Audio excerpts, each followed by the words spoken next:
to join us from Paris for his final statement. Thank you very much, colleagues, Madam Minister, dear ministers, ambassadors, ladies and gentlemen. I hope you feel like we feel here in Paris that today's summit really has achieved its goal of giving leaders from around the world a unique opportunity to hear and learn from each other. It's what we at the OECD call sharing best practices on such an important topic, skills strategies to boost the recovery today and build our resilience for the future. I have certainly learned a lot, both from the interventions in the plenary that we just came out of, but also in the breakout sessions, which were very thought-provoking as well. It's almost impossible to draw one or two or three key themes out of this because it's been such a rich discussion. We will be providing on our website a recording of the open sessions today. We'll also try to capture some of the highlights in a summary document that we will be circulating before Christmas, and I look forward to sharing that with you. So there's only one thing left for me, really. It is to thank your staff, Madam Minister in Slovenia, in the Ministry of Ljubljana, Tina, Sabina, Emma, Mateja, Marusa, and Peter, and also your colleagues here in Paris, my good friend, Ambassador Sodin, Irina, and Anna. I know from my own team here in Paris that we all found a delight in working with you. And I also like to thank Charity, Rasa, Veronique, and Ben, and of course also Andrew Bell, who's been overseeing all of this. So, ladies and gentlemen, thank you for taking the time to share your experiences and for hearing from your peers today. I will just like to say once more, and that'll be my final remarks, that the OECD is ready to support your efforts to implement skill strategies for recovery and resilience, and we wish you all the best in your endeavors here. Thank you very much. Thank you very much, Mr. Knudsen. We go to Brussels now, where we have been joined by Ms. Themis Christophidou, the Director General for Education, Youth, Sport and Culture in the European Commission, representing the EU Commissioner, Mrs. Maria Gabriel. Please, Madam Christophidou, the floor is yours. Thank you very much. Dear ministers, dear OECD colleagues, dear participants. I would like, first of all, to thank the Slovenian government and the OECD for organizing this event. Thank you to all the participants for the open and constructive exchanges on how we can accelerate Europe's recovery by investing in society's most valuable asset, skills.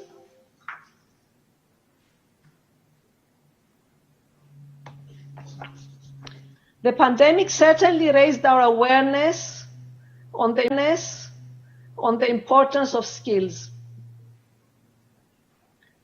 Digital skills, resilience, adaptability to cope with unforeseen, disrupting events. Yet, to deal with the hard consequences of the crisis and build a solid path that will take us out of it, we need much more than awareness. We need a strategy. Discussions today have given us the right insights of what should be part of our strategy. It was Darwin who said that it is neither the most intellectual nor the strongest species that survives, but the one that is able to best adapt and adjust to the changing environment in which it finds itself. Giving the chance to everyone to learn and evolve through his or her life is a major part of this. Basic and transversal skills to all citizens, young and old, no matter their background or their career path. This is the only way to build a resilient society that will be able to respond and react positively to the changes in our environment, to the mega trends we are faced with, like digitalization, climate change, and demographic change. And of course, digital competences are vital, along with access to digital infrastructure and to innovative tools at the service of the whole society. The European Commission has been working hard to support Member States in building resilient and future-looking education systems. I'm referring specifically to the new skills agenda, the communication on the European education area, and the new Digital Education Action Plan adopted last week. The actions proposed in the communication on the European education area will help address both persistent and emerging issues in education and training. For example, basic skills and educational equity, development of digital and green skills, support and guidance for teachers and school leaders, stronger participation of women in STEM-related fields. Building on the European universities' experience, we are currently working towards developing a vision for universities of the future. This will help accelerate the transformation of the entire higher education sector. It will encourage much deeper cooperation between institutions and strengthen their performance in delivering education, research, innovation, and civic engagement. Higher education institutions have a key role to play in lifelong learning by upskilling and reskilling the European workforce. We consider them as our partners who will enable people at all stages of their careers to undertake short, high-quality courses. That is why Commissioner Gabriel with Commissioner Schmid are working together towards a European approach to micro-credentials. Now, looking at the Digital Education Action Plan, we hope it can offer a number of immediate measures to alleviate the direct consequences of the COVID-19 crisis. But we also want to plan for the long run. Our first priority is to boost the development of both basic and advanced digital skills. The second priority is to develop a high-performing digital education ecosystem while boosting the digital capacity of education and enhancing teacher digital skills. This resonates with President von der Leyen's call to accelerate digital innovation. Digital literacy must become a reality for all of us, not just for the lucky few. That is why we set an ambitious EU common target, aiming to ensure that at least 85% of the 13-14-year-olds perform well in computer and information literacy. But we also need to support innovative teaching and innovative learning. We need to reflect on how emerging technologies, including artificial intelligence and robots, can make our education both excellent and inclusive. And we need to help citizens understand how artificial intelligence and algorithms affect our daily lives and their ethical and social implications. Ladies and gentlemen, another important aspect we need to address is gender inequalities in technology and science fields. Female participation in STEM throughout all levels of tertiary education is still lagging behind that of male students. Dear colleagues, with the announcements of last week, we have set a comprehensive agenda for education and employment for the next years. National, local, and regional actors will have a critical role in the implementation. More than this, they will be essential in making the best use of the available funding, mobilizing public resources, and ensuring high-quality investment in skills.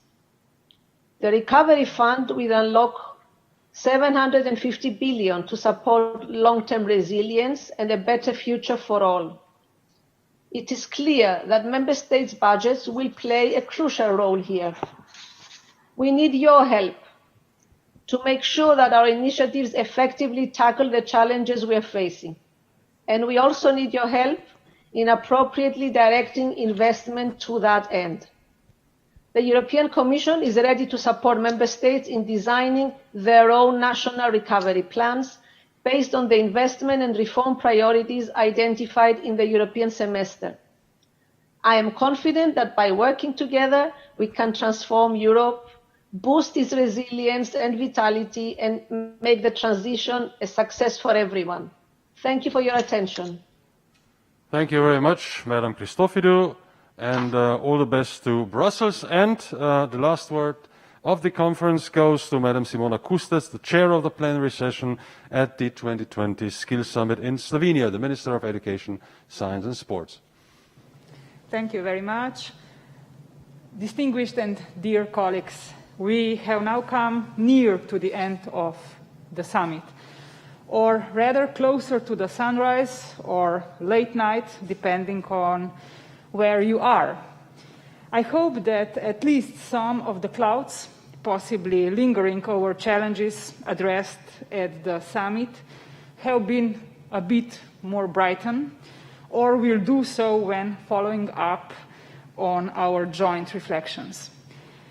As we are also closing the Slovenian Adult Learners Week, its 25th edition today, allow me to conclude by reminding us of the report by the International Commission on Education in the 21st Century to UNESCO, chaired by Jacques Delors, entitled Learning the Treasure Within. The report poses 4 guiding pillars: learning to be together, learning to know, learning to do, and learning to be. And may I add, doing so in any circumstances, especially healthy ones in those times. While additional to the stated, through today's debate, discussion, and exchanges of your experiences, I can see the current situation in the world when it comes to the education and the kind of a situation of the skills and education as a way that calls for at least the enrollment into the educational process at the level of vocational education and training, and probably also up until the PhD level of education, if we want to understand and if we want to tackle the future steps in this regard. For definitely, for sure, we are not even close to preschool or elementary school level of difficulties right now in the circumstances that we are living in. But coming back to the debate or to the discussion, to the thoughts related to the pillars that were emphasized by Jacques Delors, I would say that pillars of contemporary times also based, these thoughts are also based or formed on the basis of our today's Skills Summit. I would call them, or I would expose 3 types of pillars, which I would call the pillars for teaching and promoting. And the first pillar of teaching and promoting is definitely the pillar that is related to the future of educational policy approach. In this regard, it is on our side, in our hands, that we sit together and think and prepare a new vision of knowledge for the future, and also in this relation the refreshment of the educational and skills policies and all the related measures and tools that we are supposed to apply for achieving these new future goals of knowledge and education. Here, of course, we are speaking especially about the digital tools, about the artificial intelligence, but also much more than only this artificial part. We are speaking also about the so-called soft human type of topics and tools when we are speaking about this kind of a pillar for the future policy approach. The second pillar that we need to teach about and that we need to promote is the pillar that could be called a governance pillar.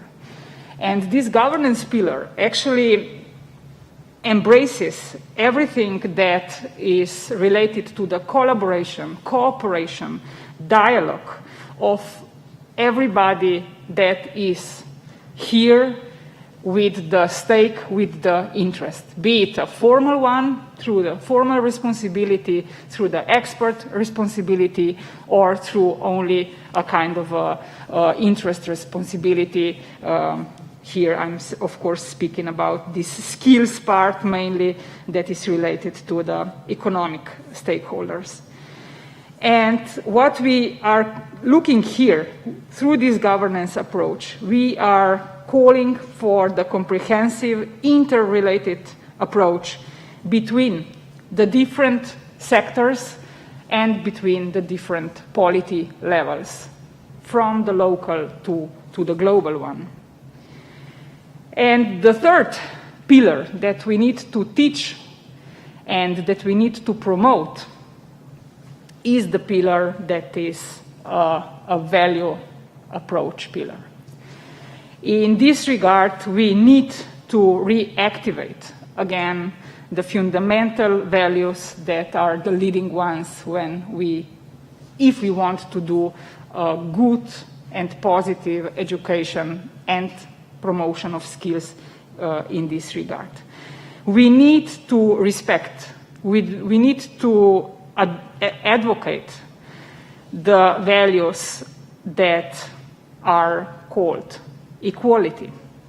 And here, speaking about equality, I especially need to emphasize the gender equality, the equality that is relating to the needs and interests and expectations of youth, of vulnerable groups.